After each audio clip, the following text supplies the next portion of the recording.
नाजरीन, आज हम आपको पाकिस्तान के उन राजदाराना और हैरत अंगेज इलाकों में लेकर चल रहे हैं जहां हर रोज जमीन की गहराइयों से सोना निकाला जाता है। जी हां, हम बात कर रहे हैं पाकिस्तान के सोने के उन मशहूर कानों की जिनमें बलूचिस्तान का सैंडिक और रेकोडिक शामिल हैं, जहां मेहनत, खतरा और जदीद टेक्नोलॉजी मिलकर इस कीमती धात को दुनिया के सामने लाती हैं।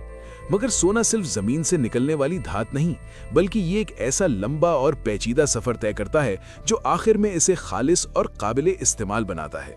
पाकिस्तान में सोना हमेशा से कीमती समझा जाता है, ना सिर्फ दौलत और जेवरात के लिए, बल्कि सनत, टेक्नोलॉजी और सरमायाकारी के लिए भी। दुनिया भर में बढ़ती हुई कीमतें पाकिस्तान में भी इसकी मांग को हमेशा बुलंद रखती हैं। मगर बड़ा सवाल यह है कि ये कीमती धात जमीन से निकलकर हमारे हाथों तक किस तरह पहुंचती है। आइए इस हैरत अंगेज सफर का आगाज करते हैं। पाकिस्तान में ज्यादातर सोने के जखायर बलूचिस्तान, खैबर पख्तूनख्वा और गिलगित बल्तिस्तान में मौजूद हैं। मगर यहाँ एक दिलचस्प हकीकत है जिसका बहुत से लोगों को इल्म ही नहीं। सोने की कानकनी सिर्फ मशीनों या मजदूरों का काम नहीं, बल्कि इसके पीछे साइंस, तहकीक, जदीद data, satellite images, 3D scanning और आर्टिफिशियल इंटेलिजेंस जैसी टेक्नोलॉजी शामिल होती है। कानकनी शुरू करने से पहले माहिरीन जमीन की तहों का ऐसा तफसीली नक्शा बनाते हैं जिससे अंदाजा हो जाता है कि कहां खुदाई फायदेमंद होगी और कहां नुकसान का इम्कान है। रेकोडिक जैसे मंसूबों में तो हर छोटा फैसला करोड़ों डॉलर पर असर डालता है, इसलिए वहां हर कदम इंतहाई सोच समझ कर रखा जाता है। यही वजह है कि सोना किस्मत से नहीं, बल्कि साइंस, तजर्बे और बरसों की तहकीक की बदौलत निकलता है। एक गलत अंदाजा पूरे मंसूबे को तबाह कर सकता है, जबकि दुरुस्त हिकमत अमली एक मुल्क का मुस्तकबिल बदल सकती है। बलूचिस्तान के सैंडिक और रेकोडिक वो काने हैं जहां दुनिया के बड़े सरमायाकार भी दिलचस्पी रखते हैं। कानकनी के लिए 3 तरीके इस्तेमाल किए जाते हैं: सतही कानकनी, जेर जमीन कानकनी और दरिया या रेत से सोना निकालना। सतही कानकनी में भारी मशीनरी इस्तेमाल होती है, जैसे बुलडोजर और बड़े ट्रक, और ये तरीका निस्बतन महफूज और सस्ता समझा जाता है।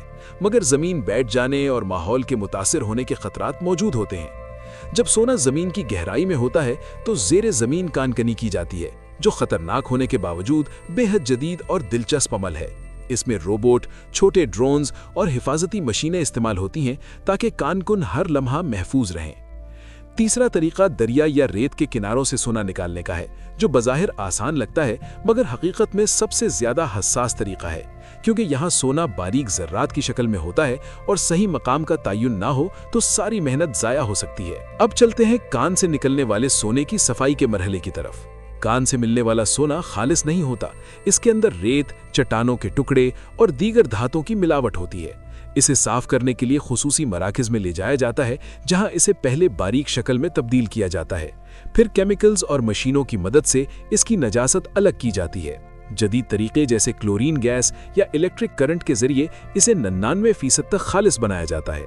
इसके बाद इसे पिघलाकर बार्स या सिक्के की शक्ल में ढाला जाता है और हर बार का मायार तजर्बेगाह में चेक किया जाता है। पाकिस्तान में सोना सरमायाकारी, जेवरात और कौमी ज़खायर के लिए भी इंतहाई अहम है, लेकिन यहाँ एक ऐसा पहलू है जो अक्सर नजरअंदाज हो जाता है: इंसानी मेहनत का पहलू। पाकिस्तान के पहाड़ी और दूर अफ्तादा इलाकों में काम करने वाले कानकुन रोजाना अपनी जान खतरे में डालकर जमीन के अंदर उतरते हैं। कम ऑक्सीजन, शदीद गर्मी, अंधेरा, तंग रास्ते और हर लम्हा हादसे का खतरा, ये सब उनकी जिंदगी का हिस्सा है। मगर इन्हीं की मेहनत से वो सोना निकलता है जो बाद में बैंकों के लॉकर्स, जेवरात की दुकानों और सरमायाकारों की तिजोरियों की जीनत बनता है। दिलचस्प बात यह है कि सोने का एक छोटा सा जर्रा, जिसे आप शायद महसूस भी न कर सकें, जमीन के अंदर लाखों साल के दबाव और हरारत का नतीजा होता है। इसीलिए सोना सिर्फ धात नहीं, बल्कि वक्त, सब्र और कुर्बानी की अलामत समझा जाता है। जब आप एक सोने की अंगूठी या बार हाथ में लेते हैं तो आप असल में जमीन की गहराइयों की कहानी, इंसान की जुद्दोजहद की कहानी और एक ऐसे खजाने की तारीख थामे होते हैं जो दुनिया की मजबूत तरीन दौलत मानी जाती है। सोने की तैयारी के बाद भी इसका सफर खत्म नहीं होता।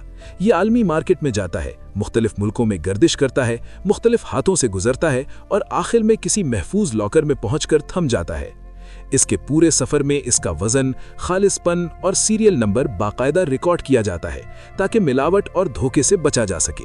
यही शफाफियत इसे एक मुनफरिद सरमाया बनाती है। अब सवाल यह है कि क्या पाकिस्तान वाकई सोने से अमीर बन सकता है? पाकिस्तान जैसे मुल्क में जहां महंगाई बढ़ रही है और माशी सूरत-ए-हाल गैर यकीनी है, वहां सोना आम आदमी के लिए भी एक महफूज सहारा बनता जा रहा है। शादी हो, मुश्किल वक्त हो या सरमायाकारी, सोना हमेशा साथ देता है। और यही वजह है कि सदियों से लोग ज़मीन या कागजी असासों के मुकाबले में सोने को ज़्यादा मोतबर समझते आए हैं। ये वो दौलत है जो न जलती है, न जंग लगता है, न ही वक्त के साथ अपनी अहमियत खोती है। आखिर में पाकिस्तान में सोने का ये पूरा सफ़र, कान की खुदाई, खतरनाक रास्ते, जदीद टेक्नोलॉजी, कीमियाई मराहिल, पिघलाना, बार बनाना और सिक्के तैयार करना, ये सब मिलकर इस बात की ज़मानत देते हैं कि हर ग्राम सोना खालिस, कीमती और मेहनत का नतीजा होता है।